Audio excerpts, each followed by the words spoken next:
Hello and welcome to Rain and Rail Enthusiast and another one in our series of Along the Railway Line. To find out what station I'm at today is John with the railway map. The Kent Downs line runs from Ashford International all the way through to Kemsing.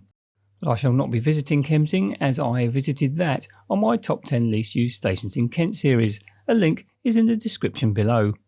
And today I'm at Borough Green and Wrotham. Opened in 1874 by the Sevenoaks, Maidstone and Tunbridge Railway, it was the first station off a spur from Otford. The main station building is a two-storey affair and is very grand in its design. It is placed on the Maidstone-bound side and is made from red brick with extensive high gables. It is finished with canopies on both sides. On the London-bound side, a timber shelter was erected and this was fully glazed and even had a coal fire.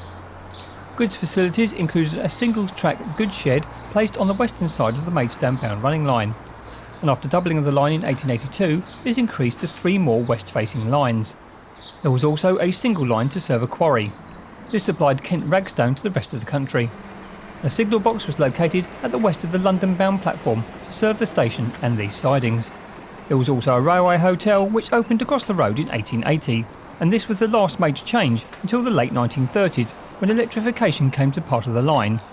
This meant that the foot crossing closed and a bridge put in its place next to the station building. The late 1960s saw the closure of the goods facilities, the tracks immediately being removed and the space used for parking. Unfortunately, the waiting shelter was also demolished. However, the signal box was still in use until 1983 when all signalling passed over to the Maidstone power box. However, this was the last major change at the station and the remaining station building is still in excellent condition. Passenger traffic is provided by Class 375 and 377 electric multiple units.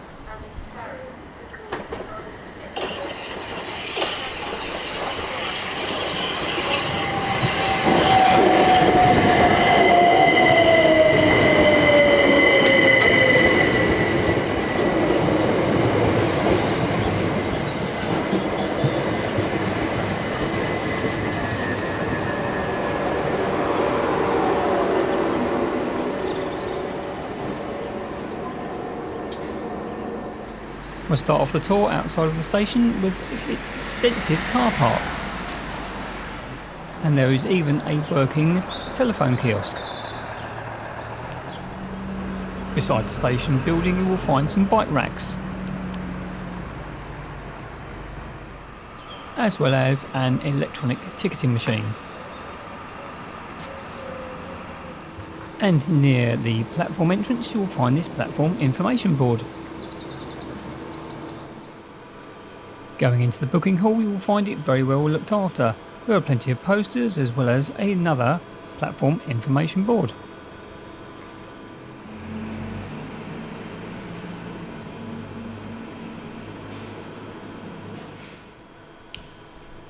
There is a substantial waiting room just off the main booking hall.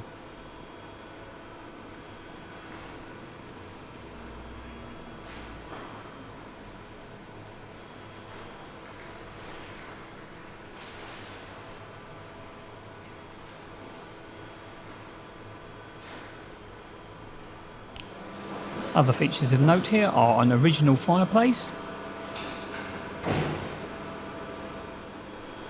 as well as dot matrix information displays, and you will also find some vending machines as well.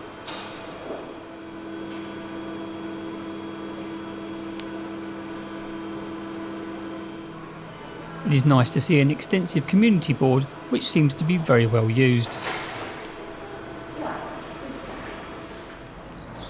Outside on the platform you will find some posters as well as the onward travel information board. And of course there is an assistance point. It is also nice to see that the station canopy has been very well looked after.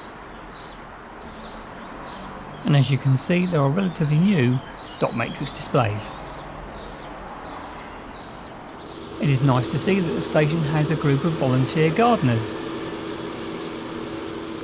Their efforts certainly brighten up the station area.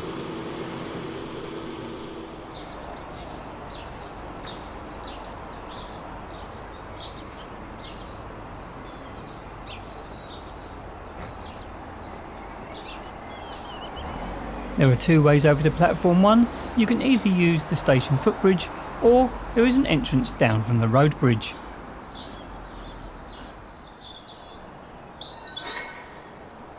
And over on this platform there is a waiting shelter, as well as some more dot matrix displays. The statistics for Borough Green and Wrotham are that it opened in 1874. It currently at time of filming has 1 train per hour in both directions off peak, with additional services during peak times, and the entry and exit figures for 2019-2020 were 427,344. What an absolutely charming station Borough Green and Wrotham is. The station building is very well kept and has quite a few original features dotted around it. It's a shame that the waiting shelter could not have been preserved, but this doesn't detract away from a pleasant station experience, enhanced by the fact that the volunteer gardeners do a fantastic job. It is a bit noisy if you wish to do videography, but sightlines are very good for photography.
If you enjoyed this video, then please like, comment and subscribe. And if you can, get out there, get on the railway and see where it takes you. Thanks very much for watching.